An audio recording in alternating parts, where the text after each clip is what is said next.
Hi, everyone. Welcome to our March Longmont Artists Guild member meeting. My name is Jill Rumley, and I am the president of the Longmont Artists Guild. Welcome. So glad everyone can make it, and welcome to everyone on Zoom. Hello. Hopefully you can hear me okay. So we currently have our member show going on at the Great Frame Up. We had our opening last Friday. It was fantastic, great turnout, wonderful prizes. So that show is going on through April 6th, I believe. And so please stop in and take a look if you haven't seen it yet and check everything out. Our next show is coming up June 7th, 8th, and 9th at the Boulder County Fairgrounds. And that is our big summer show, and more information will be coming out about that later in April. So start thinking about that show. Let's see, what else do we have? Other than that, it's kind of quiet right now, which is sort of nice. We've got a meetup going on April 7th. It's the first Saturday in April.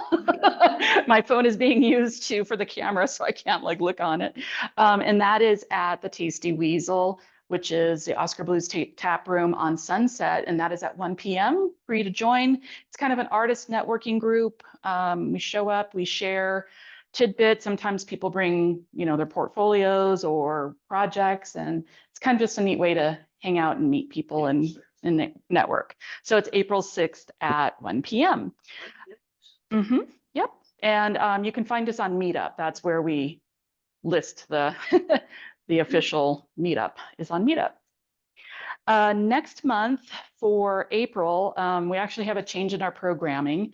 We are going to be having Deborah Pierce, and she's going to be doing an acrylic pouring demonstration. So I'm really looking forward to that. I've seen the results, but I've actually never seen the process. So she'll be doing that live right here, and I'm really excited about that. And then in May, our member meeting is going to be on May 22nd, which I believe is the 4th Wednesday of the month. And that is going to be our annual art swap and State of the Guild, where you get to hear me talk for a long time. No, I'm kidding. So with that said, does anyone have any questions or anything they would like to ask me? No? All right. And if you have questions there on Zoom, go ahead and type them in the chat, and I will get to them when I get back there. All right. So now I'd like to introduce our speaker for tonight, Lisa Larsen. She's also our treasurer.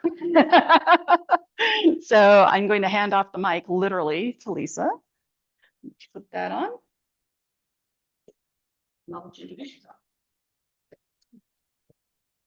Okay. So first of all, thank you for having me here, and thank you for setting up all of these tables for me before I got here. Appreciate that. So as Jill said, my name is Lisa Larsen. I am an ex-engineer. I guess I'm still an engineer, but I don't work in engineering anymore, and an ex-program manager. And that will come in, that comes in handy for art licensing. I'll explain why. But basically, after I early retired from my engineering career, I was in Germany. We came to Colorado. Jill and I were having coffee one day, and I said, I've been doing all this freelancing, doing graphics design and illustration and things, but I can kind of add up the hours and figure out that if I work full time, I really could just take a 3-month engineering contract and I would make more money. So why am I doing this? So I literally just was like, it's not the same as when I paint, right? So if I'm painting, I love painting. I do it because I love it. But when I was doing illustration, I was doing things other people wanted me to do. And I didn't love it as much. And so some people love it. I didn't love it as much. And I thought, well, why am I going to do something full time that doesn't pay me that well because I really didn't know, right? If you really think about it, I was a newbie. So even though I had 25 years of experience in my previous career, I had 6 months of experience doing that. And so I just didn't know where to tap, what to do, etc. My views are quite different on that now, but that was where I was. And so we're having coffee, and I said, I got to figure out this art licensing thing, because when you license your work, you can license it to different companies, to, on different markets. You can continue to make royalties on that for a period of time. And I'm like, that seems like it would scale, right? And so I went to New York, and my sister lives there, so I had a free place to stay. And I kind of walked all the trade shows, and I came back and I said, I don't know if I want to put out $6,000 to get a booth at a trade show on the hope that somebody is going to want to license my work. And I said, but the agencies, they had a bunch of people in their booths, right? So Jill, of course, says, let's just start one. Right. So I know nothing at this point about licensing. And she goes, you can do it by October. And I think it was like August at that point, right? Something like that. So that's how I started. And I remember very well, it was 2019 when I went to my first show in New York as an agency. And I remember just how little I knew back then, right? And now fast forward 5 years, I have learned a bunch of stuff, and I really appreciated all the people who helped me in 2019. And so now I want to be able to do that for other people. And I do that in a number of ways, speaking here being one of them. So, my cred is I've been doing this for 5 years, not 10 years, not 20, but for 5 years. And I've been doing it pretty much on my own with the help of a lot of really wonderful ex-agents and artists who were licensed who helped me along the way. And I, these are all samples of things that I've licensed for various artists through my agency. So we'll talk about that. But so what I want to go over today is, it's really a very introductory thing. I will offer some workshops later for people who want to know more. But basically, I want to talk about, exactly like what exactly is art licensing? What does that mean? So that everybody's kind of has the same base. Then I'm going to talk about markets that you can license your artwork into, and some details about those. And the types of art that I'm seeing, being licensed often, right? And I don't want you guys to get too biased by that. Remember that that is what I do at my agency. And so there are things that I don't touch, and I will mention what some of those are. And it may be that your art is more suitable for one of those things. The basics still apply, okay? So this is kind of where I'm going to start, and then I'll break it out into a Q&A at the end so that I can answer specifics. Is there something before I get started on the details that you guys want to know that you want me to cover as I'm going through this? Does anybody have anything specific? I'm curious. Oh, go ahead. Let me start back here. Say art licensing versus like doing print on demand, because I know a lot of us do print on demand. Yep. And I will actually touch on that because those two topics are a little intertwined. So I will put that here. Okay. Do you talk about not licensing your art for products like this, Mhm. but licensing your art for a hotel to put it in Yep. hotel rooms? Yep. Yeah, and that's going to be one of the categories. So that is a category that we call wall art. But there's even things that are not physical products. So I will go into different things. So one, I've illustrated my own children's book. Mhm. Does that scale into where you're talking about? Yep. And how? Yep. Okay. Anything else? No. Okay. All right. So I'm going to keep it kind of light because we don't really want to get into a lot of legalese. But basically, when you license your art, you're renting your art. You're allowing someone to use your art for a specific purpose. The idea is that you keep the copyright.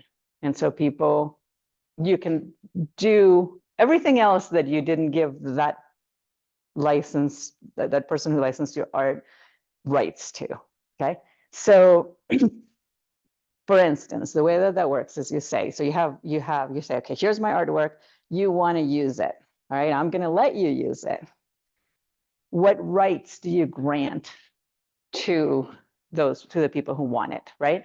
And so you're going to say you can use the artwork for this purpose. So it can be something like you are going to put it on products. So you're going to make tabletop items and you're going to put my art on it. And you can do that for 2 years. So there's typically a duration that you want to specify.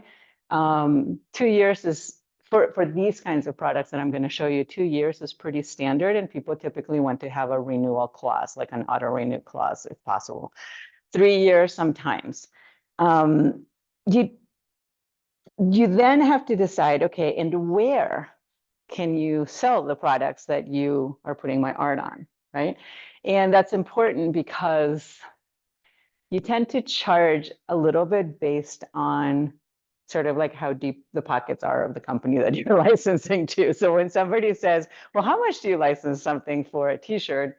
You're like, well, it just depends, right? It depends who you're licensing it to. If you're giving it to someone like Nike, right, you're gonna charge a lot of money. If you're giving it to someone who has a shop down the street, you're probably going to get $300 for it or $500 for it, as opposed to thousands of dollars for it, right? So you're going to worry about distribution channels. So like, where can they sell your artwork? I have a cheat sheet for this that I'll put on the meeting notes later that people can download that has like all the items that are typically in contracts for these things. But it's like, distribution channels can be things like, you're going to sell it online, or you're only selling at to people who sell the product in stores, or it can be, what else can you usually do for distribution channels?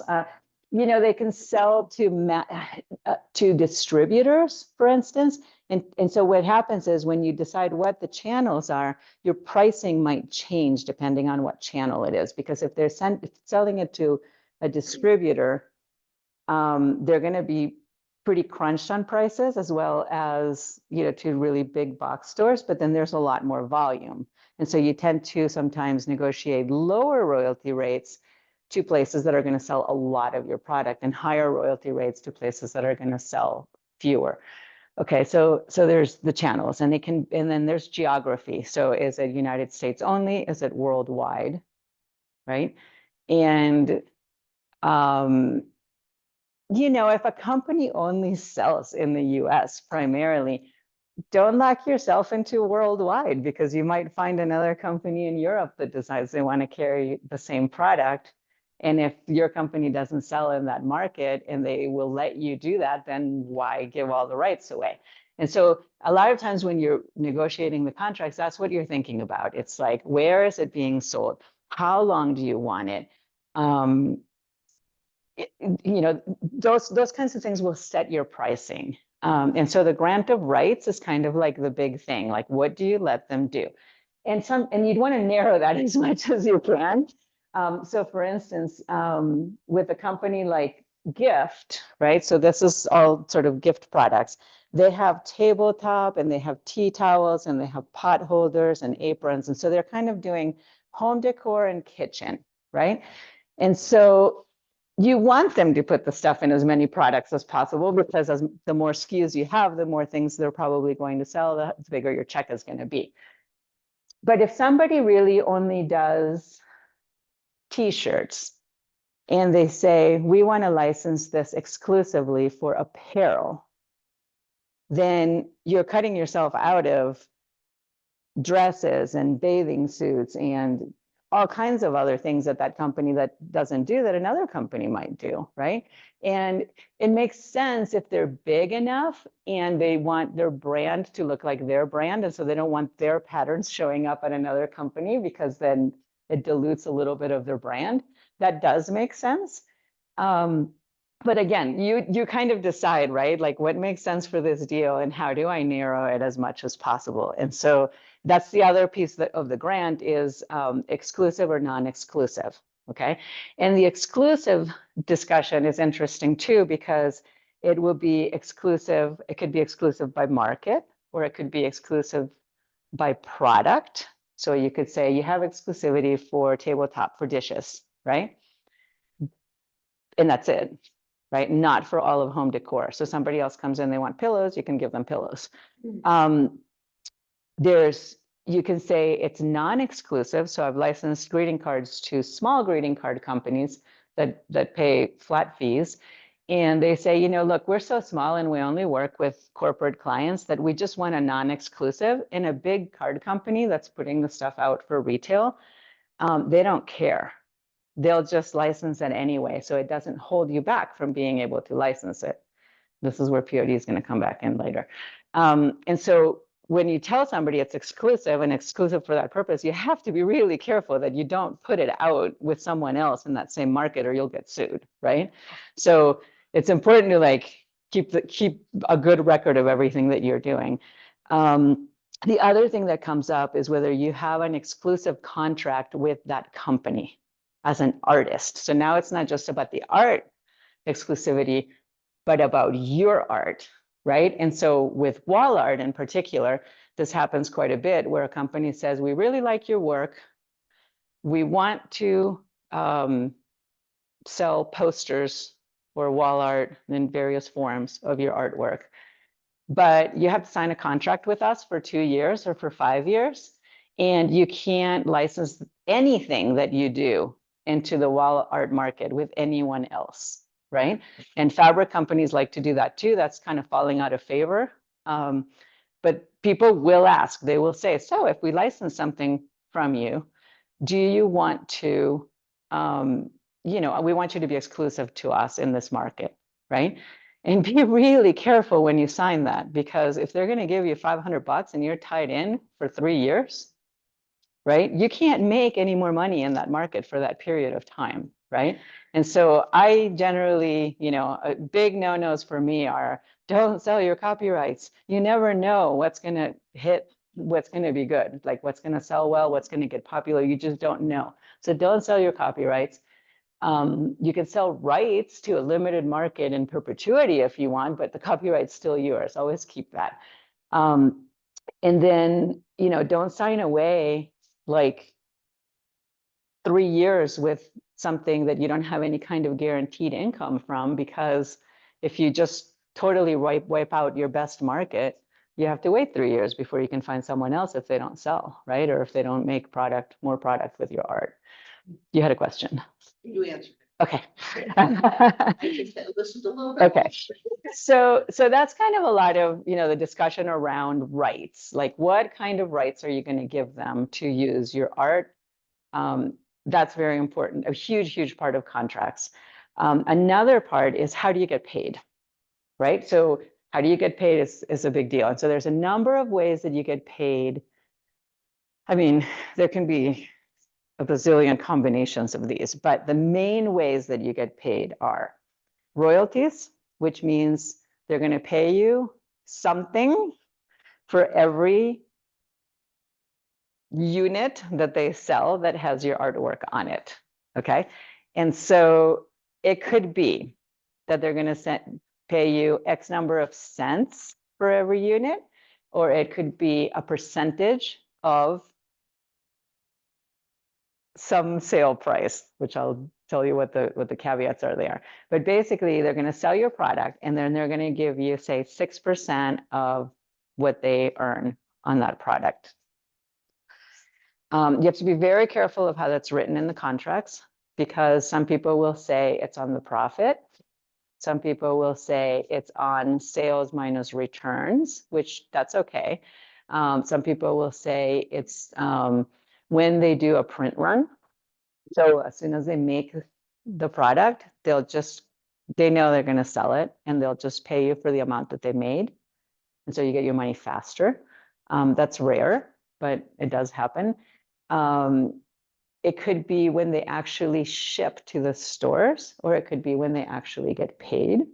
And it could be the retail price or the wholesale price, right? And so, you know, be careful, right? If somebody's doing something that they're selling retail, but they're paying you royalties on the wholesale price only, then on the part that was retail priced, you should actually be making twice as much, right? And so those are kind of like the little things you have to think about with royalties. The other thing that happens is sometimes they will do an advance on royalties. Okay, so that's what you want. So when you work with someone and they license your artwork, you want them to say, I'm going to pay you 6% of whatever I get for selling your product, for instance, I'm just throwing out a number. I mean, it can be 2, it can be 10, it can be 15, it depends on the company.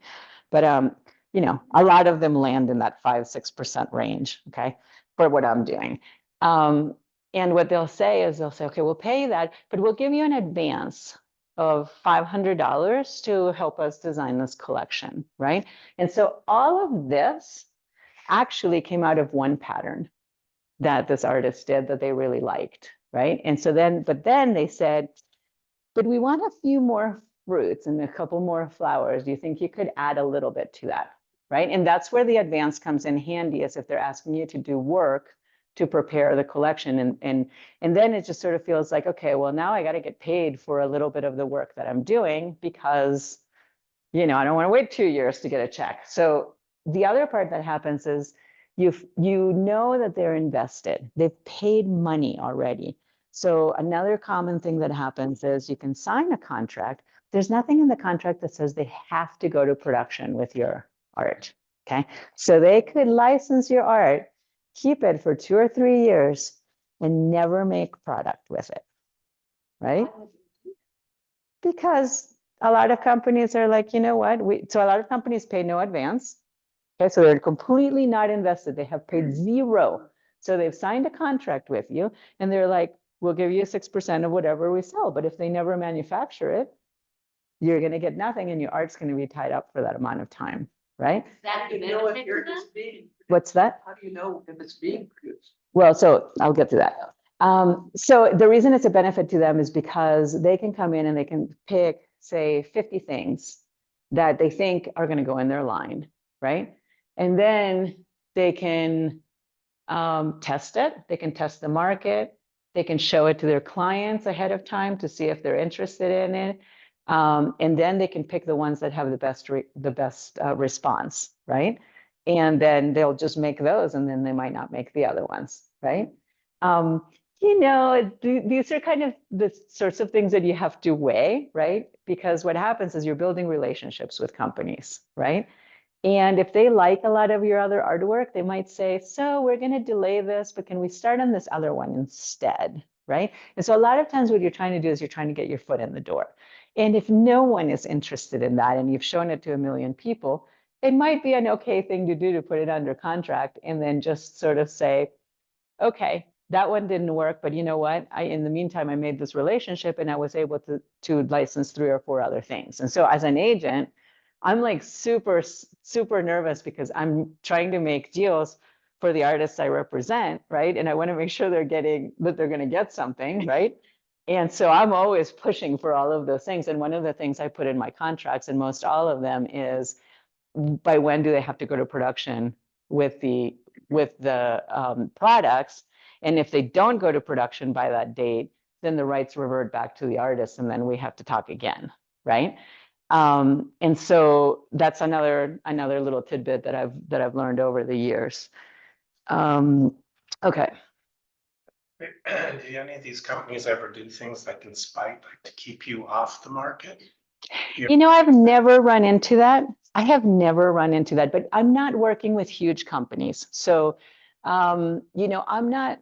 So first of all, if you're a huge company, you probably don't do things out of spite, because you don't have time for that, right? Like, you know, if you're like New Balance or, you know, some of these very large companies, and you're not somebody, I mean, if you're somebody who's extremely well licensed and popular, and they're trying to get you off the market, they're going to have to pay you a ton of money. You're not going to agree to do anything for no money. You're going to have minimum guarantees regardless of sales in the contracts. Like, I can't do that with these companies. Like, I ask them and they all say, nope, I'm not doing it, right? But you can have minimum guarantees. As a minimum, you can have a large advance of several $1,000s, right? I used to work at Hallmark. Yeah. And they would try to get people like Sandra Boynton and some of these other people. They couldn't get them. They tried to get them off the market. Yeah, I mean, you know, so like I am just going to say this. I don't know the really large companies very well. I have a rule for my agency, which is, you know, take this as like an extra piece of information. This is just what I do. Here's my rule. If companies have a large design department and they design a lot of the cards themselves, I don't pitch to them. I just don't, because they're, you know, the ideas might just get sort of pseudo stolen, right? I don't know, right? They'll come up with a derivative that looks very similar, that has enough changes that you can win that on a lawsuit. And what small person wants to go to court anyway, right? Help design new product to be just different enough. Yeah. Yeah, I mean, I've heard all the stories. They were more than willing to pay the legal fees Sure, and get sued sure, just to get. sure. So that's something that you think about, right? You don't send. I mean, it just depends on whether you care that much, whether your artwork is going to get sort of, somebody's going to make a derivative of it or not, right? There's going to be a point where you have to make a decision between, well, if nobody sees my stuff, then I'm never going to get licensed, right? So I got to show it, right? And so if you put it on Instagram, I mean, there are so many companies that literally take the low-res images from Instagram, right? Put them on print-on-demand sites. I mean, they come out horrible, but they don't care. They slap them all over Amazon. They put them all over the Walmart stores, right? People order them, and then after a little while, when people complain, they change their name and they just start over again with something else, right? And so it's going to happen. If you go in and you put up, you know, if you're somebody who's really putting a lot of work out on Instagram and you're in all of the illustration and graphics design and surface pattern design circles, right? People are trolling all of that, right? And you can go in there and there's all these websites where people put in, I just found 5 of my things over here and I found 6 of my things over here, you know, right? It's a little bit of what you have to deal with. Everybody can take copyright marks off and watermarks off. I mean, with today's tools, we can do whatever, right? And so, you know, you just have to kind of figure out what level of risk you're willing to take, right? And you could also copyright your work for real, right? And, you know, but is that going to help if it's in China? Don't know, right? And so that's a little bit of what you're dealing with, but I've been doing this for 5 years and I've seen 2 instances where I saw the work like sort of swiped, but nothing happened, right? I was still able to license all of that work for people. And, you know, yes, it can happen. You know, it's one of those things. You got to show it for people to want to license it. And what do? You can't, it's difficult to just go spend $10,000 to go do a trade show where people are coming by your booth and like maybe spending 30 seconds looking at things, right? I mean, and so what I do is I have a website that is, you know, professional portfolio management software, and you have to register and I have to approve it. And so I don't approve anything that's not a company. I don't really know what the company is, but I can see what they do. I can see whether they're downloading images, whether, I mean, I can't see if somebody right clicks on something, right? But I can see if they've downloaded it, if they put it in a PDF, how many times they've logged in, what they've looked at. And so the minute somebody logs in, I contact them. I'm like, hey, I noticed you were checking out these particular artists. What are you looking for? You know, I have a conversation. I figure out what I think of them. And if I think it's a problem, I turn them off. Right? So, but you know, I'm also dealing with several artists and I want to protect their work as much as I can. And I also want the clients to feel like the stuff is not out there everywhere, right? And so I want them to feel a little bit special when they log in and they can kind of go look through the portfolios that are not visible to everybody else. So that's kind of what I recommend most of the time is curate a body of work that you think is very representative of what you do. Put that online, right? And then have a password protected area that you can point people to. And then just pick the companies, and that's a whole other discussion, which I'm not covering today, but pick the companies that you want to send your work to, right? And just be very structured about how you do that. So submit to them, follow up, submit again, follow up, you know, and after a while of sending some emails and not getting any response, you basically write them and you say, okay, it sounds like maybe this isn't the right thing for you right now. I would love to keep you up to date with what's new. right? Here's my newsletter, sign up, right? Otherwise, you're not hearing from me, right? And so then you get them to hear from you, right? If they're interested. And it also tells you if they did sign up, then they're probably interested. And then you can kind of learn a little bit more about that person by talking to other people who may have licensed with them or looking at their website and seeing if they give artist credit. Then you can always contact those artists. People are pretty free with information. If it's a bigger company, what department would you be contacting? So what I do, okay, so I have not tried to go for like the really big companies. I'm sort of operating in the middle. I want companies that are big enough to have real accounting departments and like real departments of people that do a lot of things, and it's not just one person or two people.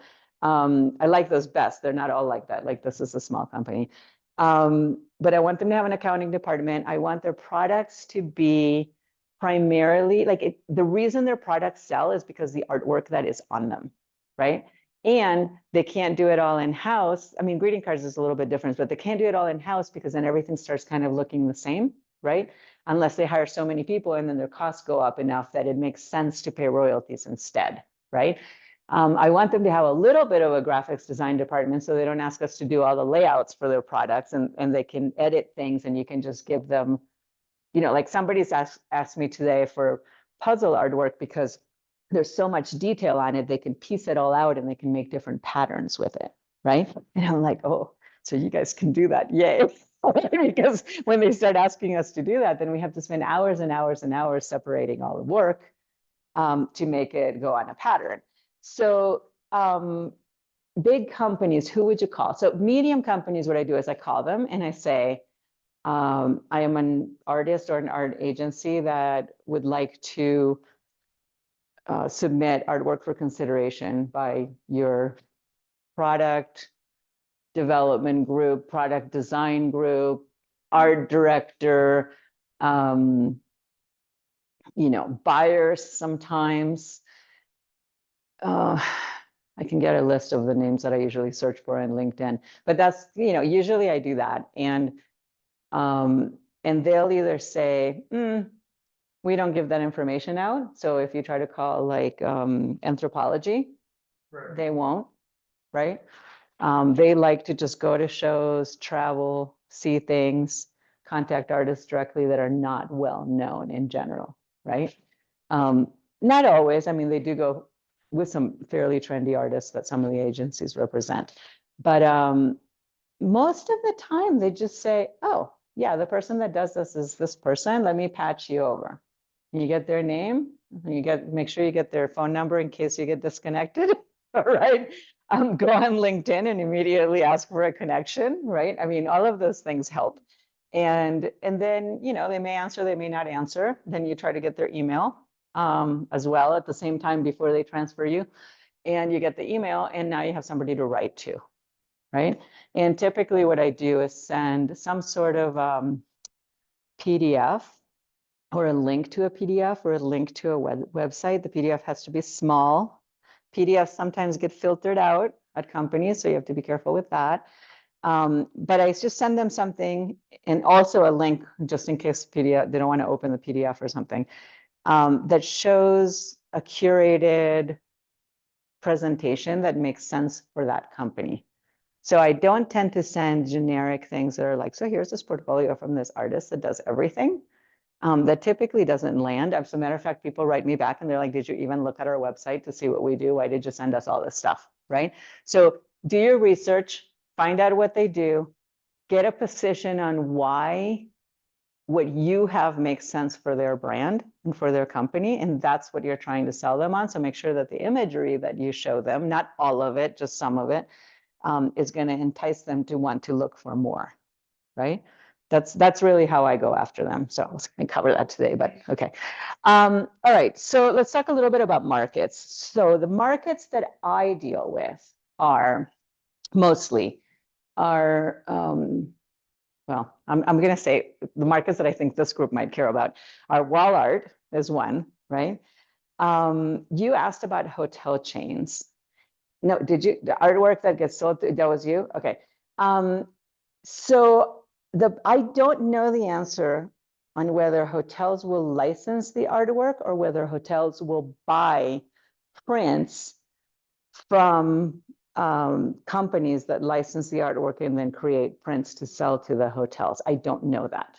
So you have a friend that might know the answer to that question, but I don't know it. So She was doing that 25 years ago. yeah, okay. So basically, I think that if you're going to a hotel, you may have to be prepared to say, I want to get a deal with you, right? And then find your own printer to make the canvases that you want, or whatever way that they frame it. Graphics have that. Yeah, so for instance, somebody like Circle Graphics would be somebody like that.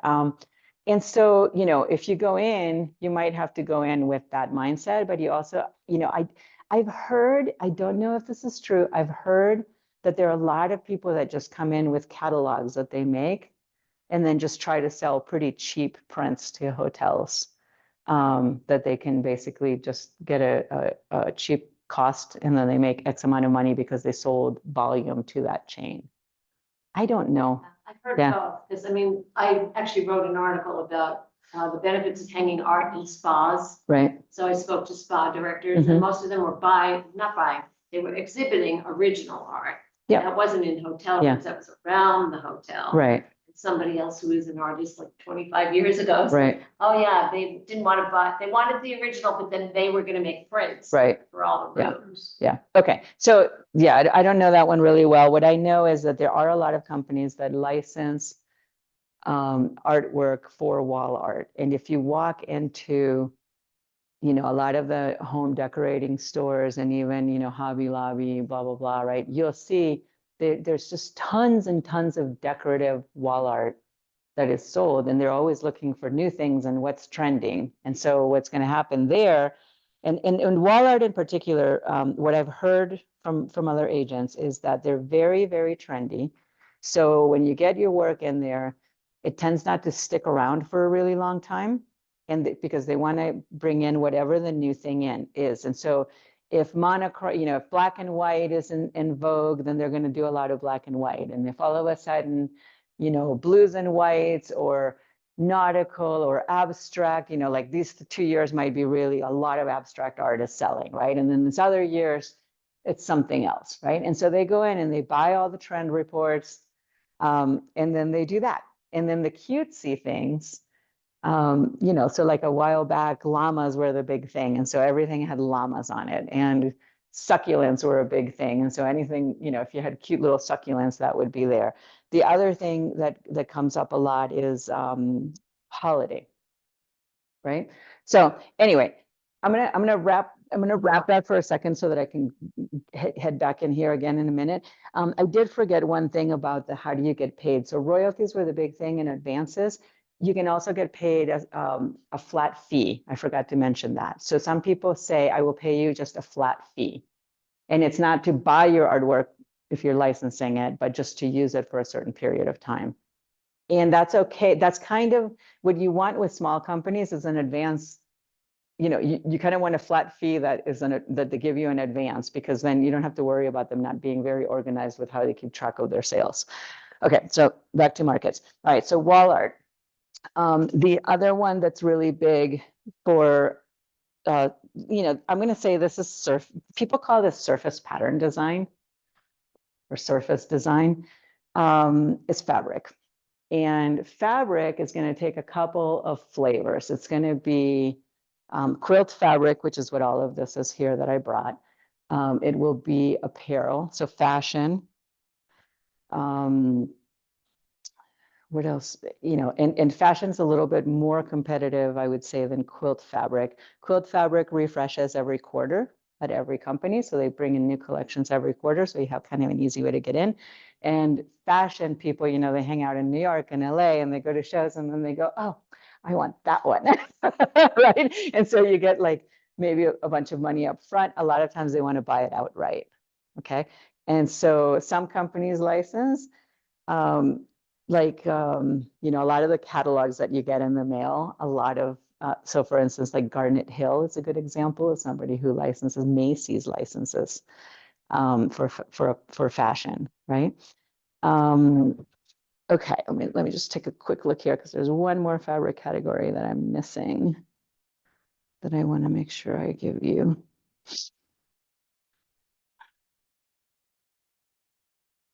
Okay, so on fabric, yeah, home decor, I missed that. Okay, so the other one is home decor. So a lot of times people want to, it's not that they're selling it in bolts, though there are places like if you go to Joann's and Hobby Lobby, you'll see fabrics that are not cotton, that are either indoor, outdoor fabric for outdoor pillows and things like that. But also companies make their own for their products, right? And so things that are more like upholstery, fleeces that are thick that people might use for blankets, that kind of thing, right? All right, greeting cards. Obviously, it's a pretty big one. And there are a lot of greeting card companies, and you can Google them. You can Google greeting cards companies who license, and you're going to run into several blogs that have been around for years and years. And some of the information is not current, but it doesn't matter. You just go in and go through the list. And a lot of them have it on their website. Here's who you contact to send a submission, right? So greeting cards, you know, if you really think about that market, it's really bigger than that. It's more like, you know, think about all things that fall under stationery in a way. So calendars, notepads, envelopes, envelope lining. There's just a number of things that are paper goods that fall in that category. Well, I'm on paper, so wrapping paper, gift bags, tin cans, tissue paper, so everything that you wrap things in, that's another thing that wants patterns that are you know, different every so often. Home decor, dishes, table linens, kitchen pillows, rugs are going to be there. Gift tends to be very similar to that. So if you walk into a gift store, that's a great place to get company names, right? So you walk into a cute gift store, you just turn all the products over and look at who makes them and then write it down. That's a great way to get contacts. Exactly. And so Like, not Spencer's, but like, there's stores at some of the malls now that are like these sort of funky hipster, like they've got a little Harry Potter and they've got a little this. Oh, okay. They've got weird, or they've got like kind of So esoteric stuff that seems like it would fit perfectly with like independently licensed. So Think of the name. things that are, you know, so there are certain licenses that are, of course, very big, right? Like Harry Potter and Disney and so forth, right? And if you go, there's a show in Vegas called Licensing Expo. Yeah, Licensing Expo. And all those big companies, that's where they go, right? These tend to be in New York. It used to be Surtex was the big show, Blueprint, Print Source, mostly for patterns. You know, and they were in New York and in San Francisco. All of that stuff broke up over COVID, big time, right? And then what ended up happening, and this was very good for me, is people started having meetings over Zoom to review portfolios. And I love that because I don't have to travel and it's easier, right? And so those shows are still there, but a lot of them are getting smaller. They're getting smaller. And honestly, a lot of the people that were putting together the shows are like, wow, I don't know if I want to do that because it's a huge undertaking and expense. And they don't know if they're going to have enough people sign up and if they're going to be able to bring in the traffic, right? Just as far as like, if you're, you know, a more contemporary funky kind of artist or whatever, like for looking at those licensing companies, like you're talking about looking, like I would go to Hallmark. No. To license any of my artwork. No, but if you wanted to put it on cards, for instance, I just licensed this awesome collection of like 16 paper collages from an artist, and they're really modern looking, right? Like they're not at all this flowery pink kind of stuff, right? Huge deal with a fabric company. We'll see how well that does. It's a new company. And then there are card companies that want something different like that. That's where the research comes in. You just have to go look. You have to go to the places where you like to shop. right? Go to the places where you see things you like that resonate with you, and then go see who makes them. That's exactly what you need to do, Okay. right? It's really all about matching the art to the brand's needs. So toys and games are another one.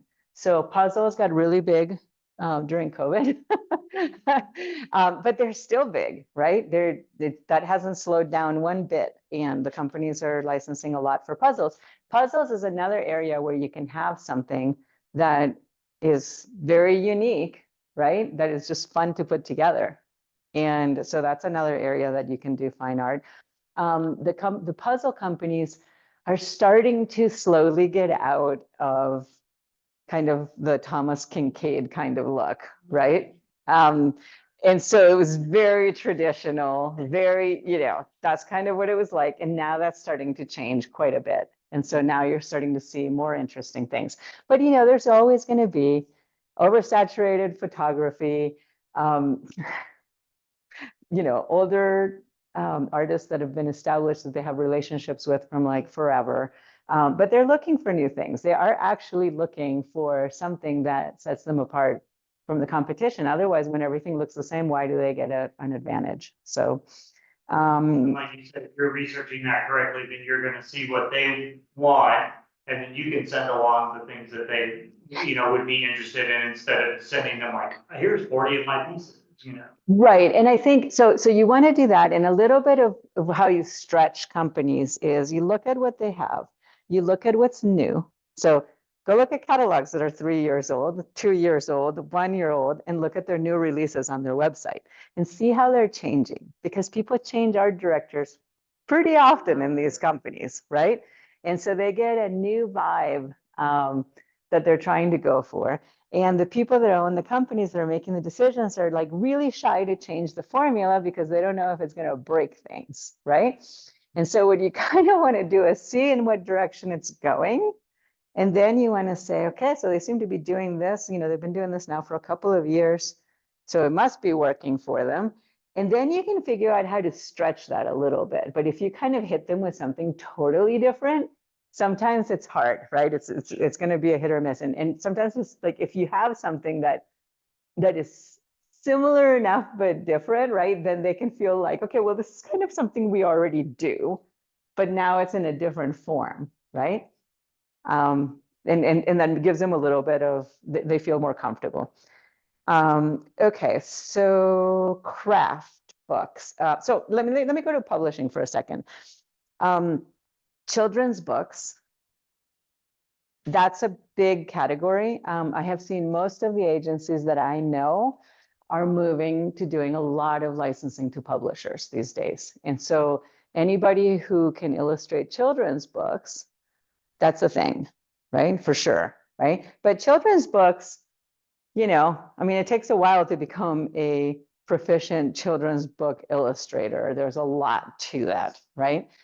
What's easiest to get into, so for a while it used to be coloring books, but instructional books, how to, right? And so if you're a collage artist, you can write a how-to book for a particular type of collage work, right? Or maybe 5 different methods or whatever. Companies like Quarto Nose is one publisher that does a lot of that. And those are pretty good gigs. Those are pretty good deals. They take, the instructional books tend to be pretty hefty. They typically provide the editing, so you don't have to worry too much about being perfect with that. But they're illustrated, right? Or they have photographs of your work or of the process of how do you do that. Gift books are another one that is something that I've recently started looking into. And gift books are, what it sounds like. So something you buy for somebody, right? And so if you have a friend that's turning 50, you might be, I don't know, I already turned 50, but you might find a funny book that is about turning 50, right? Or about retiring. What do you do after retirement? Friendship. Or like the kids' books, they're like, go the F to sleep, or, they have the ones you can get for parents that, Right. So, right. So, and what you have to kind of keep in mind is a lot of times people try to write these books and, you know, they put them out there, but they're like to the parents, right? And, you know, my Ronnie Walter, who's this person that like I do a little coaching with her every once in a while. She says, you know, look, moms buy books for their kids. The kids don't buy books for their moms. So she's like, if you want to sell a lot of stuff, sell it to the people that have money to buy them, right? And so that's, you know, I mean, it's kind of funny, but they do have both ways, right? Let's see what else. Illustrated books. So if you're a botanical illustrator, for instance, right, you can get, you know, you basically send your portfolio to the publishing companies and they match you up with someone who has the writing for that book, right? And then they contract you basically to do the illustrations for that book. That also happens with children's books. So a lot of times, you know, they have manuscripts and they're looking for illustrators that they think would be good with those manuscripts. If you have a good portfolio, you send that to them, you don't have to write the book, right? Okay, so that's another category. And then craft is the last one I kind of wanted to talk about.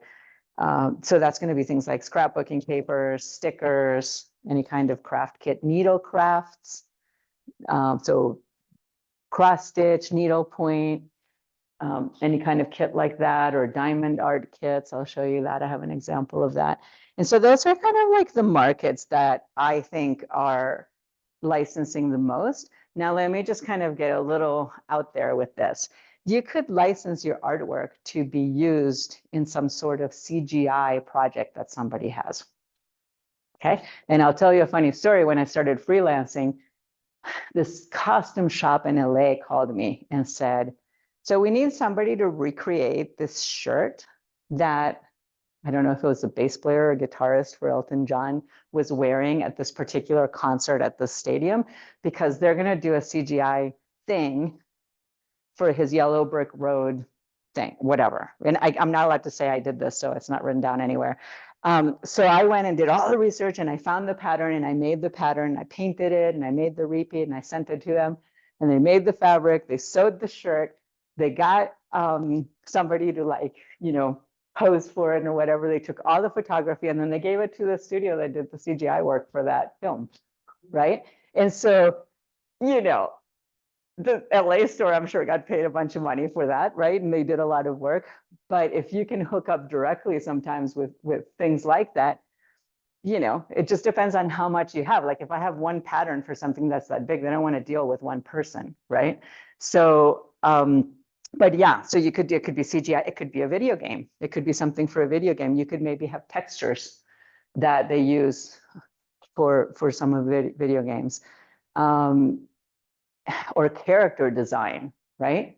So it could be, you could license your work to potentially like Adobe to have their AI tool figure out how to use your work and other things that people are giving it prompts to so that it can be legal to use it, right? So that's all kind of still in flux.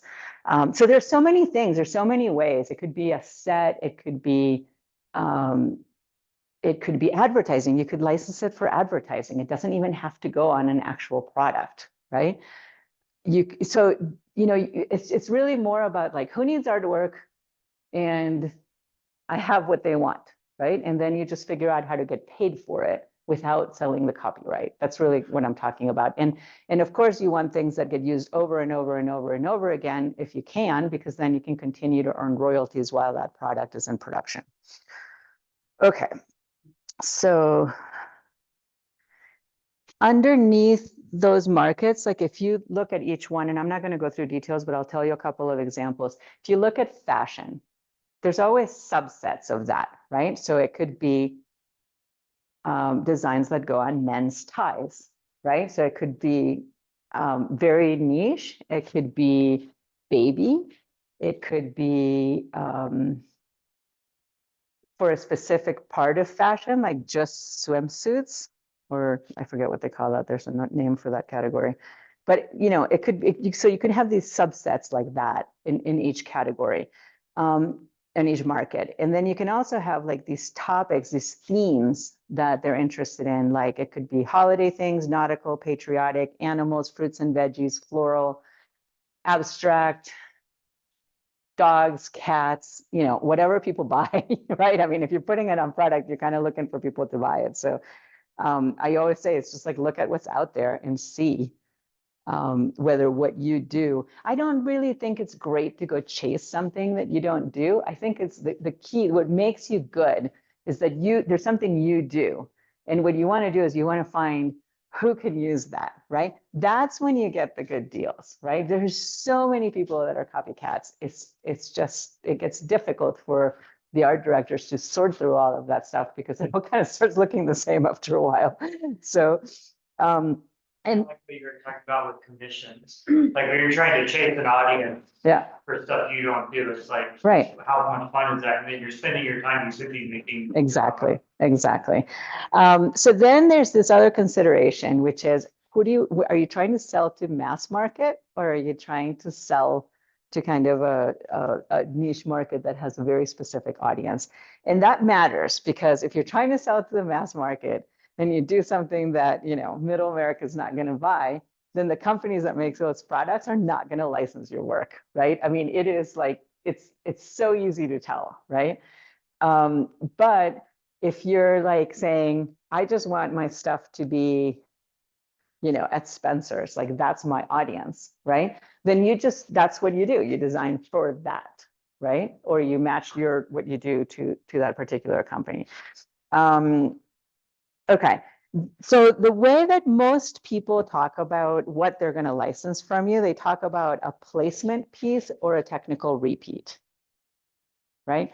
And so a placement piece, so a technical repeat is something that you can, you know, print across the whole thing and it seamlessly repeats, right? And so this design might be this big, but it just, when you abut them, it looks seamless. A placement is not, you know, it's not going to be a repeat. It's going to be what goes on a greeting card or what goes on a plate or what goes on a t-shirt, doesn't have to repeat. And so for most people here, if you're all fine artists, you're not typically dealing with repeats. But I am going to say there are things you do with your art that can go on a repeat really well. And there are a lot of markets for repeats. And it can be something as simple as like, look, this was the background for a mixed media piece that Eulalia, the lady who demoed last month, did. And this company was like, I love that. And so she didn't even do the repeat. She just sent them the painting and they just extracted this and then they made the repeat themselves, right? And then they put it on, oops, I'm dropping everything. Ugh. They put it on, I don't know if it's here. Yep. So they did, well, no, it's not here. On this collection, they did these many colors and then they came back and they said, hey, we want to do that as one of our color basics. They put it on 40 different SKUs, right? And then they took a tiny little fern like this from one of the paintings and they repeated that on another 40 different SKUs. So they really just have to like what you do and then they look at it. And when they look at it, they find ways that they can use it, right? That we're not, so you basically get your foot in the door, but once they like you, then there's like all these opportunities. So that's where I think that people who are painting things, you know, like she did this as a greeting card and then it ended up in a puzzle and now she has like 20 some puzzle deals with this company. It's amazing. And she does nothing else, right? This is it. This is all she's doing now. And Seiko. So they got bought by Buffalo Games. So you'll see both brands, but they're Buffalo Games essentially. What's that? Mm-hmm. So how much do you take? I take 50%. 50? Yep. Yeah. So the deal is, yeah, I mean, I take 50%. So my agency has 50% and I have no costs, but I also am one person. I'm not a big agency. I have, you know, a handful of artists, maybe, I don't know, 10 or so, 2 handfuls. And I kind of do everything one-on-one. I just call people. I went to a few shows. I did the virtual shows during COVID. I ended up with a list of about, 400 to 600 people. And then you can buy more lists. You can get on other sites where you can get contacts, and you can go troll for people on LinkedIn. And I do better just one-on-one than I do going to shows. And so I don't have these huge expenses, right? So other agencies will ask you to pay 35% of the expenses, right? The whole artist group ends up paying that. So you're paying several $1,000s, and you have a lower commission fee. So it really just depends on what you want, what kind of agency you want. I always tell people, it's like, if it's people that come to me, I'm sort of like, okay, I'm one person and I do this part-time, so I'm not going to make you rich, right? But a lot of the people I work with are people who either haven't done this before, and I think that they have something that would work, and they're just looking for a way to get in, right? And then other agencies, it ranges. It's mostly like 40 to 50%, I would say, for the most part. But the idea is that you have the connections. And Right. you're finding us those licensing opportunities, which is. I mean, getting the door open is a big deal, right? Like, I can call people and say, hey, I have this new artist. I think they have this great stuff for you. And they'll pull together their like decision team and have a Zoom call with me like that week, right? But, and I blew one, I don't know, a few weeks ago. And then I felt really bad. So I called another company and then I licensed it. So I was happy. But sometimes, I have stuff for a year and I can't do anything with it. It's not easy. And the thing that's nice about having an agent is they'll negotiate for you. They'll know what the rates are. If you can do it yourself, like I can do it myself, I would never sign an agent, right? I mean, I'll just tell you that right now. I can sell my own stuff. I can place my own stuff because I already did it. Right? So why would I pay somebody else to do it? I don't have time to create enough work to build that business for just me. I don't, right? And so it's easier for me to work part-time and create opportunities for 10 people or so. And then I don't have to create all of that, right? I have more work than I can possibly create myself, right? And so for a business that I want to run part-time, that works for me. Plus, I can't, I tell everybody that they need to have a look, that they need to have, a voice, and I don't have it, right? Jill and I are like, so let's do that now, right? And like, I finished doing one thing and I'm like, okay, I did that for 6 months. Now I want to do something totally different. Like my stuff is all over the place, right? So I license things accidentally, but I don't really try, right? And I say accidentally because I have the people on the phone, and if I happen to run by something I have and they like it, they'll take it, right? And so that's what you get from an agency. But you can sign an agency that shows your work. They don't get a good response, and they can just stop showing it. And if you have a 2 or 3 year contract, there you go again. Now you're tied to somebody. You can't show it yourself. If you show it yourself, you still have to pay them. So I don't do that to my artists. But generally, you sign exclusively with an agency. And so even if you find yourself something, you still have to pay them the fee, right? Would you be able to provide us with like a voided contract or a redacted contract or anything, so we could kind of see what we're dealing with some of those, or can we find examples online or anything? Yeah, I will get you a source where you can go look at something. There is a book. Yeah, so the problem is I have plenty. The problem is I also have signed things that say that I will not distribute these. So I do have a way to give you some places where you can get some of those, and they're pretty straightforward. So yes. Can you take that action item for me? Sample contract. Another thing about agents. Yeah. Is a lot of times they expect you to put a lot of money into advertising yourself. Yes. So you have to get into workbook, you've got to get into like the iSpot. And that, like the iSpot's $600 a year, workbook is $2,500. Mm-hmm. And if you don't do it, they drop you. Yeah, and a lot of agents also have minimum requirements of what art you have to create for them. They'll send you briefs and you have to do stuff. So I don't do any of those things because I didn't come from that area. I came from engineering. And so I created a company that is what I would want to have. So I don't do any of that, right? Like I'm breaking all the rules, and I'm sure a lot of people hate me for it, but that's what I do. So, but I do know, like, talking about agencies versus talking about the client side, that those are two different things, because, I have my opinions on the whole agency side of thing, but on the client side of thing, it's generic for everybody, right? I mean, everybody deals with it. A lot of people ask, well, are some companies more willing to license from an artist than from an agency, or vice versa, right? And I also haven't run into that. And I ask a lot of times, right? I haven't run into that. What I do is I check everything, because I'm techie. And so I check everything, and I make sure that before anything goes out the door, I've checked the resolution. If they need to have if they need to have bleed, I check to make sure the bleed is there. If they need to be layered, I make sure that the layers make sense so people can work with them, right? So I do all of this stuff that an engineer type would do, right? Or somebody who's good at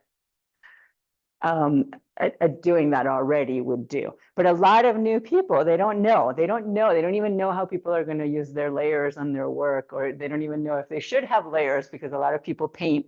Like, for instance, these things were paintings at one point, right? All the new ones, she paints all the stuff separately and then assembles it digitally, right? And so then it's really nice, because you can grab the table, and you can grab the chairs, and you can grab the dog, and you can put them in other places, right? But before, I literally sat down with her, and we cut all of this out in Photoshop, and then sort of fixed it, right? To get it into fabric. All right, so mass placement versus technical. Okay, so those were like the main things I wanted to talk about before I dive into the sample gallery thing. Anything else you guys want to ask? Did you say there was a book? There's a book. That's where that contract sample is. I don't know. I'll find it before I leave. I'll find it before I leave on my phone. I forget. I bought it years ago. So that book, it's kind of old. They haven't renewed it, but it's still pretty pertinent. The other thing you can do a lot of times is get in groups where there's a whole bunch of people who are surface pattern designers on Facebook, and you can just ask questions, and man, people want to tell you everything. You got to take it all with a grain of salt, because I read the threads and I'm like, that's wrong, and that's dead on, and this is, so you have to be careful, because you can really get misled. But there people will say things like, this is where you can find contracts, or this is where you can find legal advice, right? Or here's how you can find clients, right? That kind of thing. All right, so let me kind of walk through this. Sure.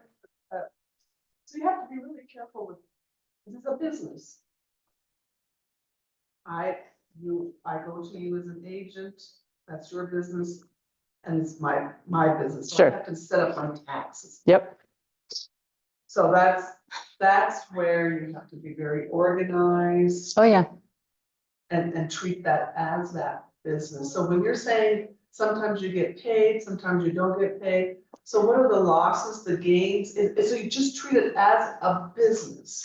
Yeah, I mean, so you don't get paid if the product doesn't get manufactured, or you might not get paid in advance, right? No, it's not. If you haven't gotten paid, then no transaction happened, right? What happens is when they pay you a royalty, they will issue a 1099 for anything that's over $10. If you're working with an agency, they will send that to the agency. They will send it to whoever they wrote the check to, right? So they send a 1099. If I then take 50%, and then I write you, say they paid me $1,000, and I write you a check for $500, right? When it comes to 1099 time, then I'm going to give you a 1099. So my business is going to give you either your social security number or your EIN for your business, a 1099, and it's going to say $1,000, because I have to report for the IRS what was paid in royalties on your behalf. And then you have to write off the 50% that I took as a commission. Okay, but that's why you need accountants, because that stuff isn't super easy. So I can't go to AARP. No, I mean, I think they know how to deal with royalties and 1099s, right? It's pretty standard. You know, in terms of contracts, the other thing that you just reminded me that I didn't say is, so I personally like to have the contracts be between the company and the artist, okay? Or your business, right? Sometimes the companies say, no, we don't do it directly with the artist. We want to do it all through your company, and then you have to have a contract with the artist. And then they amend that and they just add new art or add new artist, but it's always with my company, right? That's rare. Most of the time they will sign the contract with the artist because, you know, you kind of want, you know, the contract is going to say that you promise that you're giving this to them exclusively and that you created that work and you didn't swipe it from somebody else, right? And all of these things. And it also, you know, all the legalities between the people are really like, there's things that you're saying, right? And so when we do two contracts, then I have to have, you know, I have to sign that on your behalf, and then I have to have a contract that basically says the same thing so that you can sign it to my company, right? Because if not, then there's a gap between you and the person who licensed it. Anyways, contracts are, that's another thing. Like, honestly, I tell everybody, it's like, get legal advice if you don't understand them, because there's a lot of stuff buried in there. Yeah. Okay. So what time is it? It is 7:12. Okay. So fabric. I'm going to go through a little bit about quilt fabric. Typically when you, so here's a collection. Just going to show this. I'll get in front of the camera. So here's a collection, and this company does panels, right? And so if you're selling to somebody like this, then you need to give them, I don't know, look at their catalog, 6 or 4 or something that can go together to be able to make those panels, right? That's the most important thing. They can then take that art and do different things like this repeat pattern over here, or take some of the flowers that are here and make that pattern, or ask you to create, I don't know, some dots. And it always kind of looks like this. There's some sort of a repeat that is tossed, so people can cut the fabric this way, this way, this way, and it still makes sense. So they tend not to like a lot of directional work. If they do panels, of course, those are directional. Some sort of tone on tone or rest pattern like this, where it's like either a leaf that's light on top of a dark background or something like that, a stripe and some dots, right? In this one, they actually are making, they have the directions to make a little children's book with these panels, right? And so you can cut it out and sew a children's book with it. And so projects are also interesting to quilt companies because people, you know, that's quilters like to do that.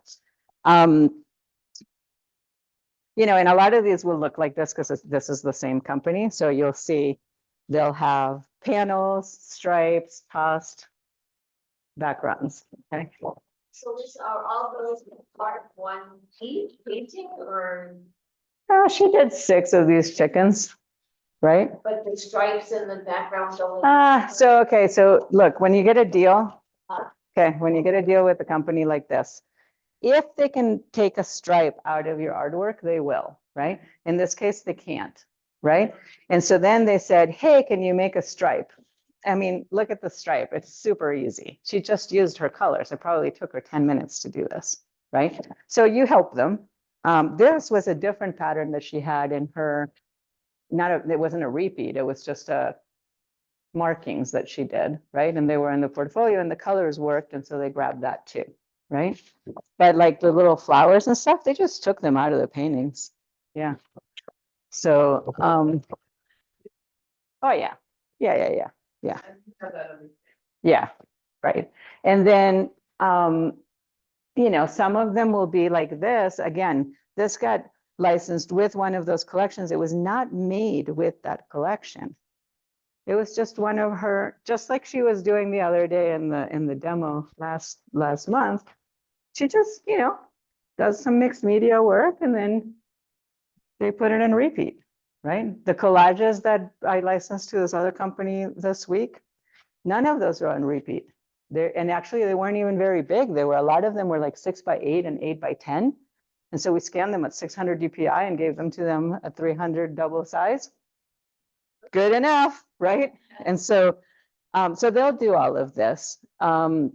So when you pitch to a fabric company, you do have to either have enough of a body of work that that can be used together to develop a collection, or you have to go give them like a mini collection feel so that they can see that you can add what they need, right? When you work with a puzzle company, what ends up happening is you need to make sure that you don't have a lot of big areas that are one color, because they're boring and hard to do and people get tired of that. So some people love being tortured. So, but in this, like the key is just colorful, because they're selling it to other clients. And so they're going to put it in a magazine or on a website in little thumbnails like this, right? And so if it doesn't pop off the page and just ends up looking green or something, like nobody's going to pick it up, right? And so it needs to be colorful in general, full of little details. So it's fun. You know, you're like, oh, here's the little cat that's looking through the window. That goes right here, right? And so it just kind of helps you go along. And, you know, the themes are important because people are, you know, gravitate towards buying certain themes. So in this case, camping was kind of popular. And the next thing we did were food trucks, which was also pretty cool. So the food trucks are all over the world. There's pizza trucks in Tuscany and there's, you know, stuff like that. So I think a lot of it is just that you have to kind of give it this happy, I don't know if it's happy, you have to give it a vibe that people are, that there's enough of a market for, right? When you're selling. Like I said, all of these right here got derived from one pattern, and what sold that pattern was, I mean, it's super quick, right? And and at that, most of this is digital, but what sold this was that it had line work, literally that it was like, you know, kind of rough and it had colorful and it had line work. And then it had some of these ferns that are just, they kind of look like they're pressed on, right? And that was different enough than the other things that they were looking at, that they were like, wait, we like that one, right? And that's totally, and I've had that happen a few times. And so if there's something about your work that is, that gives it like more depth, you know, either you have like certain detail or certain colors or combinations of things, like this has little details, but it also has blobby things, and then it has things that are light and it has things that are saturated. All of that helps, right? And so your compositions are big. This was super, super easy. It was like, so this is what the diamond art kits are, right? And this was digital. And it was just a little landscape that she did. And then of course it can't be too detailed because everything is, the smallest piece you're gonna have is gonna be the size of one of these little diamond thingies, right? Could you pixelate it and then Sure. send it to them? Oh, you could, but you know, that's not what they're selling. So what they do is they have a picture that looks like something you wanna hang on your wall that people buy, right? And then it ends up looking pixelated, right? Because it's this size. But if they put this on, they probably wouldn't sell it. So they're selling the picture, right? That's, and I brought an example. Well, in this case, this is, they show this online, but so here's one that I haven't opened. And I'll just bring it over here. They put the actual painting on here. I mean, clearly it's not going to look like that when you do it with the little things, but it'll have the same feel, right? And so what they do is they sample them and then they see what works out well. And they also, of course, are going to change your colors because they're not going to want to have a million little colors of beads because they package all the beads like in a package of a certain number. And so you don't want to have like one of this color and 5 of the other color. So that's kind of in the craft market. This is another thing, our advent calendars. There's always a lot of people looking for these. And interestingly enough, they don't necessarily always want like a little square for everything. So if you have a painting that would make a nice advent calendar because it's a winter scene, or something like that. Those are great because then what they'll do is they'll just put little doors in various places, right? And then of course you have to have something on the inside. But they're a lot of times looking for art, like fine art to put on these things as opposed to, and puzzles too, right? So she's an illustrator. She did a lot of children's books and so forth, but they are looking for fine art. And these do as well often. Then, I mean, this is kind of ridiculous. I brought this on purpose because, all right, so there's this company that does these rugs. They're called Jelly Bean Rugs, okay? And I was doing, I don't know, one of those 100-day challenges online or something, and I painted something in my sketchbook in similar colors to this with little sandpipers. And I was pitching to this company and I thought, I wonder if that would make a good rug. And so I sent it to them. I cropped it the right size and I sent it to them. And they're like, oh no, we loop everything with big yarn. So this is where I'm telling you, like, you got to know what they're building with your art. So you send them the right stuff. And so they said, no, that's way too detailed because like our process doesn't allow for that. And of course I didn't have one of these rugs, so I didn't quite understand, right? And so I was like, what about this? And what about this? And I kept making it simpler and simpler until it just looked so bad, right? And then I sent it and I'm like, well, now it's too simple. And they're like, oh no, that's exactly what we want. And then they licensed it. This is what I tell you about licensing accidentally, is I'm just trying to figure out what they want, right? And so as an artist, they're not going to answer that question to a whole bunch of individuals. But for an agency that has art that they're interested in, they're going to work with you a little bit, right? And since I'm a graphics designer as well, I can sit there and like actually do revs of things pretty quickly and get feedback. And then I'm like, all right, now I know. And so then I can guide the artists in my group on how to simplify their work so that these people are interested. And so, so then they license this. I mean, guys, this stuff is not rocket science, right? I mean, I purposely brought these because they're so simple, right? Guys, right? So simple, but this company sells cutesy, bright stuff like this. This is all they do. If you give them anything else, they won't take it. But it turns out they have another branch that does digital printing on rugs that can take all kinds of detail. And so now I know that. And so now I can pitch different things to that company. And so it's always just relationships, ask questions, get the contacts, right? And then just try, right? And I'm not suggesting that you try to do, like, this is how this artist actually paints everything. So, you know, this is not how I paint. Then there's, on the greeting card market, I brought 3 different things because this is kind of what I expected them to license, right? So this is a sympathy card. It's a nice little illustration. So Trader Joe's. This is another puzzle from that artist. It's just a piece of that painting, right? And what did we have to do? I don't know. We had to stick a hummingbird and a lizard in it on it before they licensed it, right? And do the handwriting, hand lettering. And then I had this in my portfolio from I don't know, I took a class, I guess, and I did that in gouache. And they saw it and then they were like, okay, we'll take that. And I would have never expected them to really take that because it didn't look like the rest of the cards, but they did, right? And that's why I think it's so important that people are just like, you just have to believe in like what you do and love what you do and just show it, show it, show it, show it. And then you're going to find the people who it speaks to. What else? Before Lisa, knowing which licensing, departments will like a broader swath of Yes. your work. Yes. And so there's another way. So I'm going to test this out. So this is new. I don't know if it works, but I will tell you what I'm going to do. I'm going to go to Atlanta because there are places that have gift markets. So Vegas has gift markets, Atlanta has gift markets. And what they are the manufacturers that make all this stuff go there.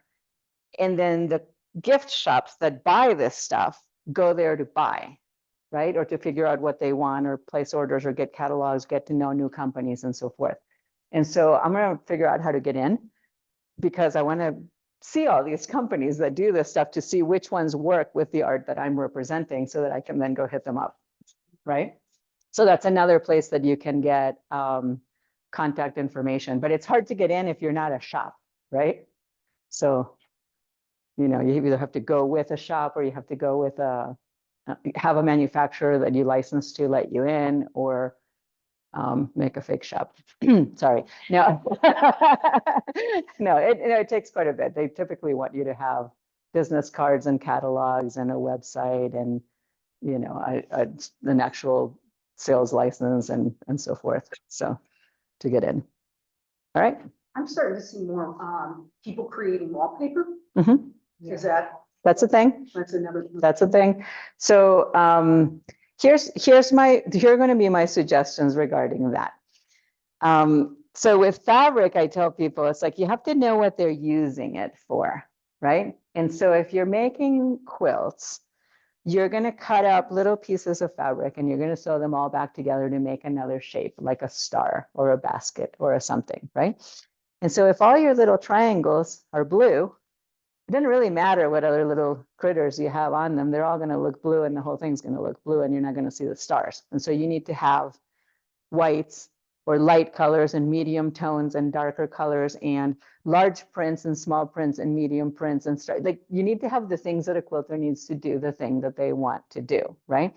So wallpaper, same kind of thing, right? So you have to figure out what scale makes sense for your wallpaper, right? So what happens a lot of times now is people are designing on iPads and they're not really paying a whole lot of attention to what size their high resolution images are, right? Or, you know, you're painting, so, I mean, if you paint something, it's a little more visual. You can kind of like hold it up to the wall and figure out what size you want it to be, right? But when you're doing things digitally, you got to be really careful that you are designing larger than what is needed in essence, so that it can be used for multiple purposes, or you scan at a really high resolution. So if somebody wants to put it on a bedspread and make it really big, right, you can still use it. And if the print for the wallpaper, you know, scale it so that it makes sense and put it on a mock-up so that it makes sense, right? Because a lot of times people put it on a mock-up and it'll look like all the individual items that are repeated are this size, but in reality, they're really this size, right? So you got to be careful that what you're showing is actually the right scale. But yeah, wallpaper is a thing. I don't have any, I know artists who have licensed wallpaper. I don't know what the royalties look like on that. So, I mean, just to give you an idea, things like this dinnerware collection, you know, if you're doing 4 little plates only, they might give you a $500 advance if it's all derived from one pattern. If you do something that's a little bit bigger, they might give you like a couple $1,000 advance on royalties. And then it might take you 6 months to make those back. And then you'll probably make money on it for about a year after that, and then it'll start ramping down, right? Fabric collections are probably going to be in the order of, I don't know, there's some companies out there that people want to have their things in, and they end up only making like $500 per collection of like 5 pieces or something. These kinds over here are probably in the order of $1,700 to $3,000, depending on how well they sell. At a certain point, once they get low on inventory, they're going to sell it for $350 a yard, and you're not going to get any royalties on that because that's in the contract. So they're just going to get rid of inventory at cost. You know, puzzles, all of the companies I've worked with seem to advance around $500 per image.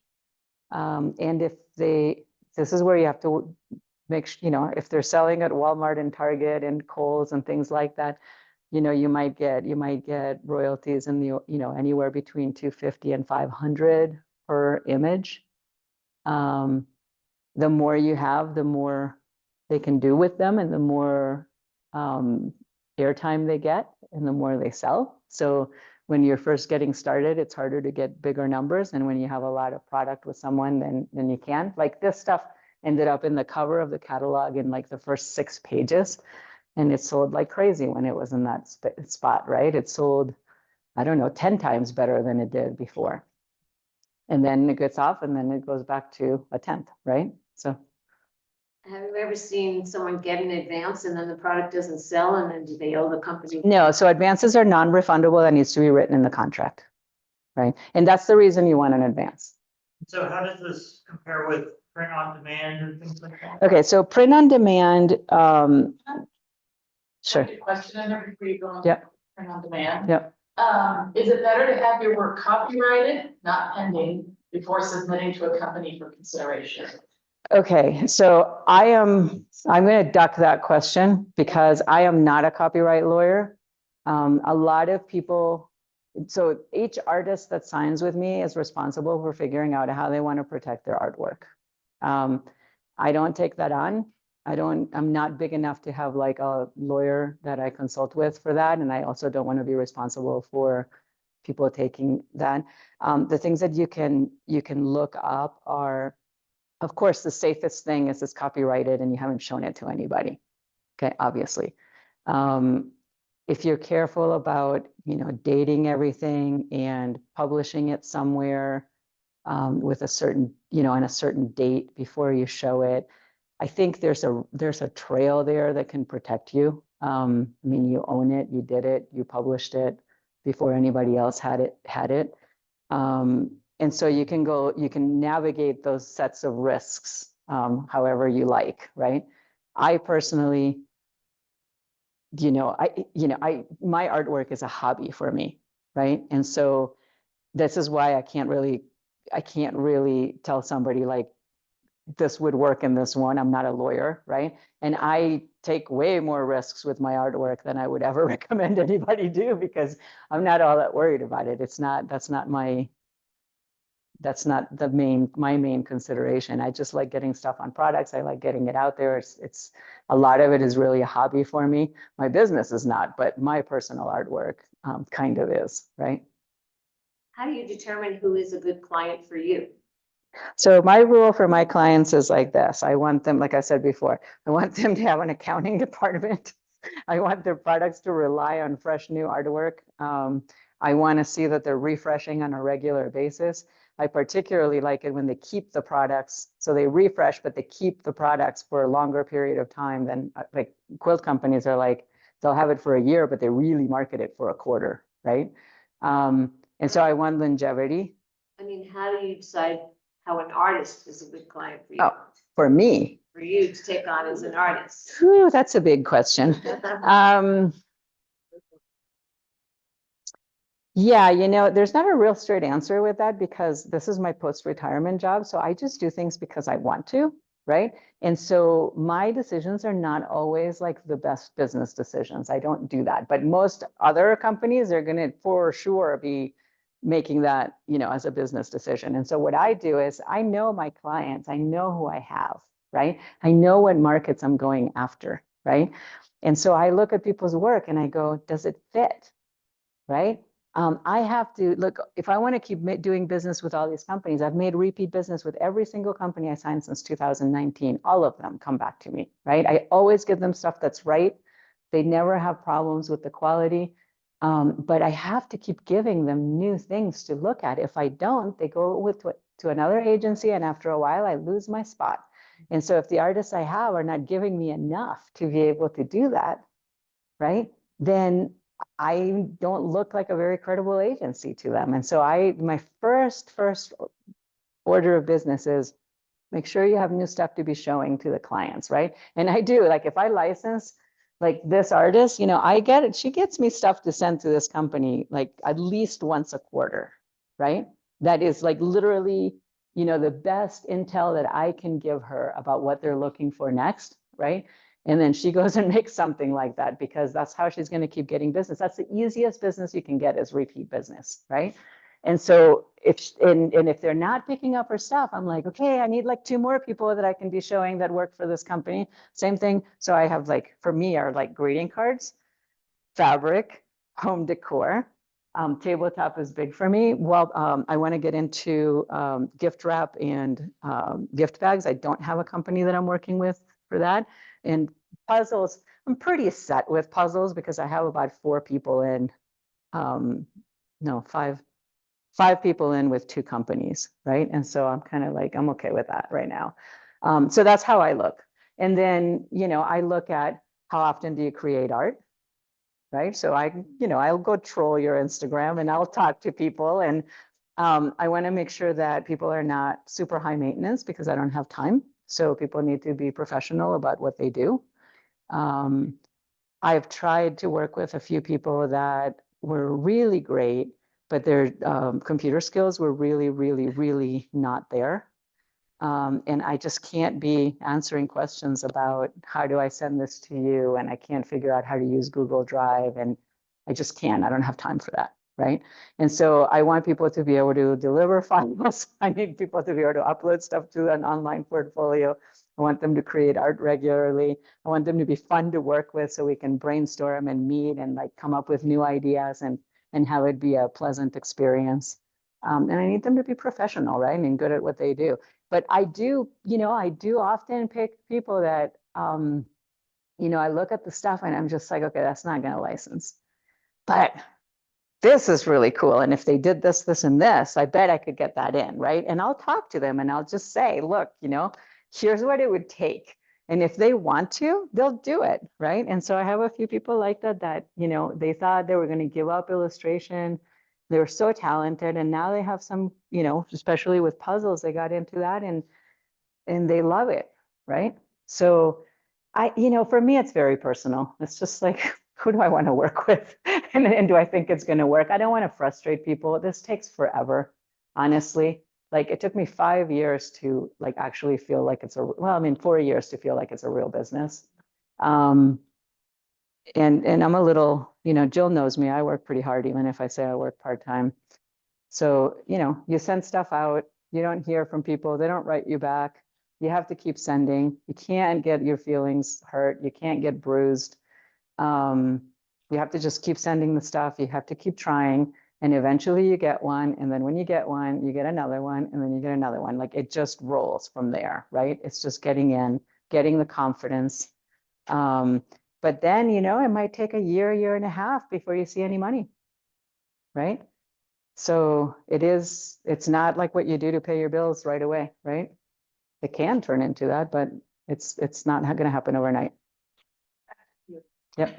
Print on demand. Yeah. Okay. POD. So print on demand is not, you're putting the stuff out there, you're selling product and they're giving you a percentage of what they sell, right? The product for it. It's not a lot. It's not a lot, right? The margins are pretty tight. And you have to kind of drive your business to the POD people, right? So what's happening is you're having to do all the marketing and advertising, while when you license to another company, there are some companies that want you to do a lot of advertising, and in publishing, that's very common. But most of them, for the most part, like do their own thing, and you just kind of like give them the stuff, you sign the contract, and then you're done, right? And so with POD, you have to run that whole business, right? And you have to sell a lot of volume to be able to really get enough money with that. When you want to license something that you have on a POD site, right? So people ask me all the time, they're like, can I do that? And I'm always like, absolutely, right? So people that are licensing to fabric have stuff on Spoonflower. It's a print on demand thing for fabric. It's fine, because they know these companies are trying to sell tens of thousands of yards. You're not selling tens of thousands of yards on Spoonflower or on POD. So they're like, whatever, just take it down, right? Once we license it, you can't sell it as fabric because we have the exclusive right to do that, or on whatever product, right? Mm-hmm. But if you're selling it on fabric and you have it on POD on mugs, nobody cares, right? And so those two, they can play, but you just have to be careful that you're not stepping on each other's You toes. disclose that, right? Oh, absolutely. Oh, yeah. Yeah. Absolutely. Yeah. It's much easier so for me, it's much easier to just be honest and have everything be on the up and up. You don't get into trouble. People trust you. You come up with solutions. I've even licensed things. Okay. So this I don't recommend. I have an artist who has a ton of artwork on print on demand. So she sells it as clip art sets, and she sells licenses, commercial licenses for this. You can never license that exclusively because you've sold it to people with a commercial license to use forever on whatever they want. right? Okay, now you tied your hands behind your back because now you can't license that exclusively. Well, it turns out that really what happens is we love your, I don't know, your wildlife art, right? And we realize that you've sold this on, you know, some commercial licenses, and they'll go, well, how many have you sold? And you're like, well, 20, right? And then they go, okay. Well, how about if you do these 4 other things for us, right? Or like change them up a little bit like this or that so that they're a bit different. And then ours are unique, right? And then they license it anyway, right? So that's hard. I'm going to tell you that requires a lot of negotiation and like making it fit. It's not impossible, but it makes it difficult. POD, I don't think makes it difficult, Okay. in my opinion. I mean, I don't know, for cards might be different, but for most of what I'm doing, not so much. Yeah. Anything else? All right, so let me ask you guys a question, if you don't mind, before people walk out. This is intended to be an introduction. We kind of bopped all over the place on a lot of different topics, didn't cover anything in depth, like the whole thing, right? So I want to do, if there's interest, I want to do a couple of workshops in the future that are really like, in depth on a particular something, right? And so if people are interested in learning more, I'm going to throw a couple of topics up here that I would feel very comfortable doing. If you don't mind like putting a tick mark next to it, if you're interested in that, then I will know if there's interest for that. And if there's something else that you want, tell me before people start putting tick marks up here. So one of the things would be to actually, do a full walkthrough, a contract. Okay. So then if I'm doing a class, I can bring it, right? So that would be one. And actually just talk through the different sections, right? So that would be one. Another one would be to actually do a discussion on what makes, I'm going to pick fabric, okay? So on repeats for fabric in particular, and I'm even going to even say quilt, because this is a big area. It's basically like do some sort of a client study where I basically walk through, I would probably pick 5 companies that license, that have their names out there. It's easy to submit to them and whatever, but talk about how you can take art that you do and what would you have to do to your art to be able to turn it into some sort of a collection that they might look at, or what would you minimally, what would you have to do and what could you do with it, even if you don't have the skills and you just had them do it, but you could pitch it that way, right? So like literally just look at work and say, what could we do with this? And then look at these companies and say, would this work for any of these companies? Yes or no, why not, right? And I'm not right, but I can give you my opinion on those things, right? So this area, like I know pretty well because I've done a ton with that. So this is kind of like what makes a good fabric collection for those specific companies with your art, right? So that would be like that. Another one would just be a workshop where people bring in, maybe 5 things that are representative of what you do that you think you could license. And we basically walk through, we do brainstorming sessions for different markets.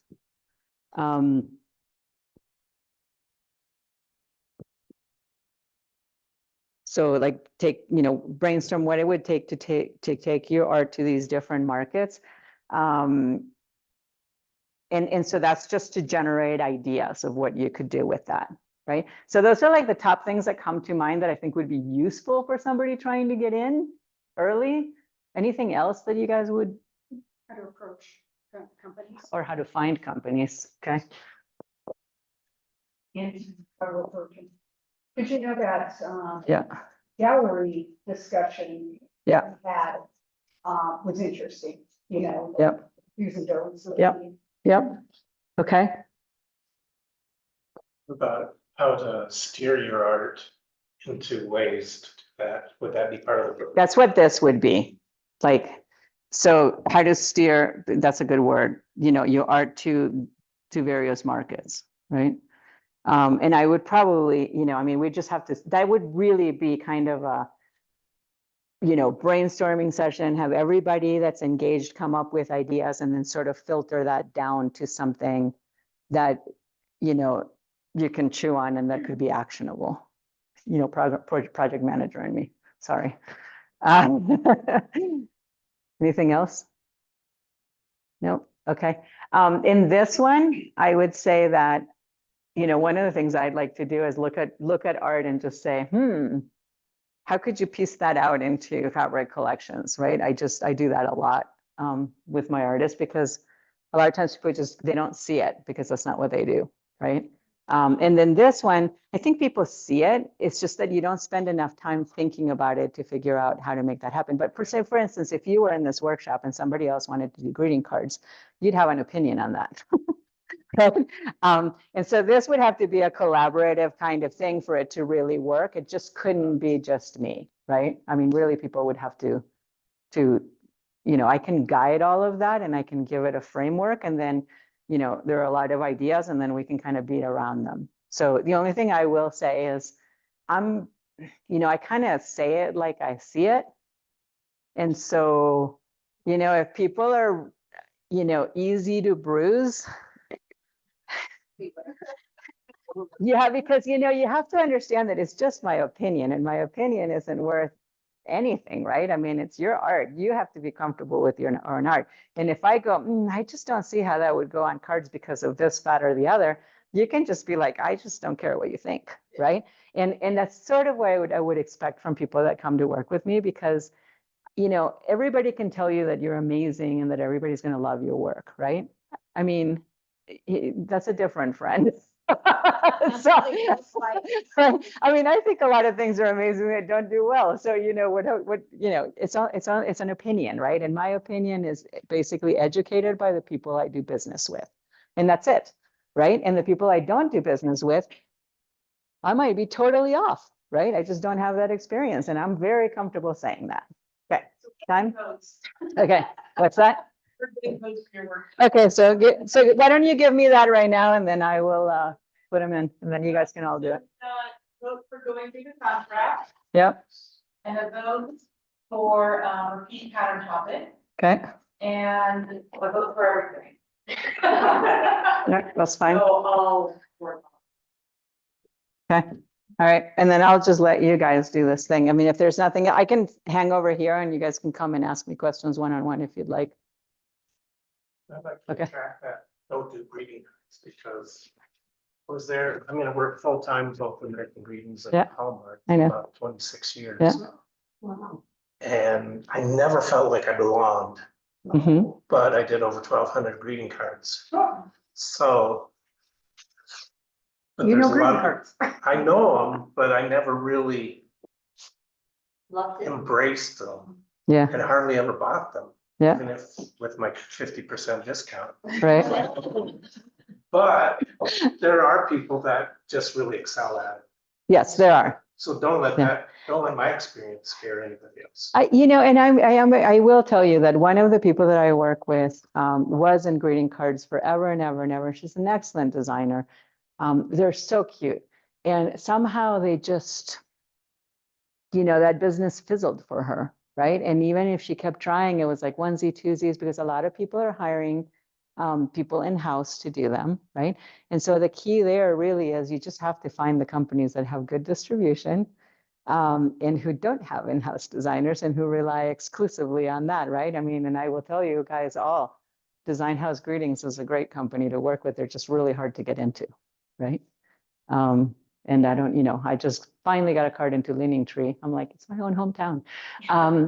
And we'll see how that does. I don't know yet, right? And, you know, I have a few others, but that's not my biggest market. That's not really where I spend a lot of time. And I'll tell you the reason why is because a lot of these cards, look, they can either hire you as a freelancer to do work and then you don't own it, right? And you can get paid and that can be fine if you like doing that. Or you're going to get a card in, and then maybe you get another card in, and maybe they just really love you and they do 6 cards with you. But that's kind of it, right? And so I like to be in businesses where I'm going to get repeat business. It's like I'm making these relationships and I want stuff from them every single year, multiple things, right? That's what I want. And so that's the business I'm building because I'm one person and I don't have a staff of 10 sub-agents that are off selling the stuff everywhere. So I don't have time for that. I don't have time for onesie twosies. And I get them every once in a while and I sign with companies that I don't know anything about. And I got to tell you, the nightmare is when you get the $8 check that you then have to cut in half and mail and then put it in taxes and do 1099s for, right? Right? And so you don't want that, right? And so it's really easy to just kind of want whatever comes your way at the beginning.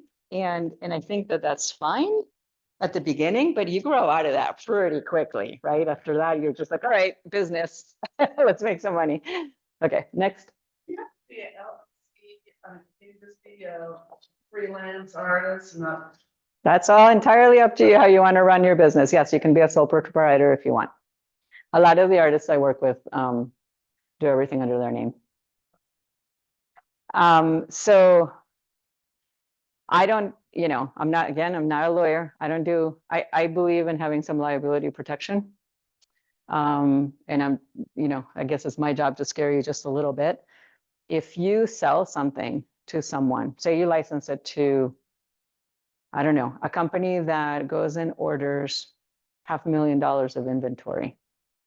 And then somebody files a suit that you infringed on their copyrights and they have to go to court. They're going to rope you right into that, right? You're going to have to prove that you didn't, right? And if you lose, because you can't always guarantee what's going to happen in court, right? You can like lose your house or lose all your savings or whatever. Like, I mean, when you do business and you're playing with the big boys or girls, I mean, you got to protect yourself, in my opinion, right? Humble opinion, not a lawyer, but treat it seriously because people are throwing like large amounts of money at these things and they don't want it going down the drain. So. And to build what Lisa's saying, when you mentioned fashion earlier, I know there were a lot of street artists that sued huge, like Louis Vuitton, Chanel, huge brands because they were just taking pictures of their murals and then putting them on all their garments and stuff. So yeah, you're absolutely right about all of that. And it can go both ways, right? Yeah, they didn't care about getting sued, like what you were saying earlier, because they're like, well, we'll just put the legal bill. Right. We make more money on the clothes than the lawsuit. Right. But yeah. What's your take on AI?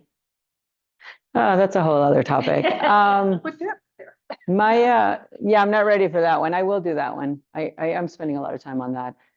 So my take in terms of licensing right now is you have to stay away from it because the rules are not set yet. And so the tools that you use to generate things with AI right now may infringe on other people's copyrights and you don't know it, and you have no right to be able to license that to someone saying that you have full rights to it when you don't know that, right? So that's my opinion on it. I think it's going to totally be part of the industry. Absolutely, right? It's just they got to work out all the kinks first. They got to figure out all the licensing loops, all the legal loops and all of that. And then eventually it will be part of it. I mean, look, half of that stuff is more automation than actual artificial intelligence, right? And so there are a lot of things that are automated now that we used to do by hand and they're fine now, right? So I'm not terribly, from the perspective of art, like, do I think it's going to take away, like, they're doing things that are, it's so bad still. It'll get better, but you're not going to license a watercolor iris painting that goes on a mug. They can get that. They can get AI to generate that, or they can go buy it on Creative Market or stock places or whatever.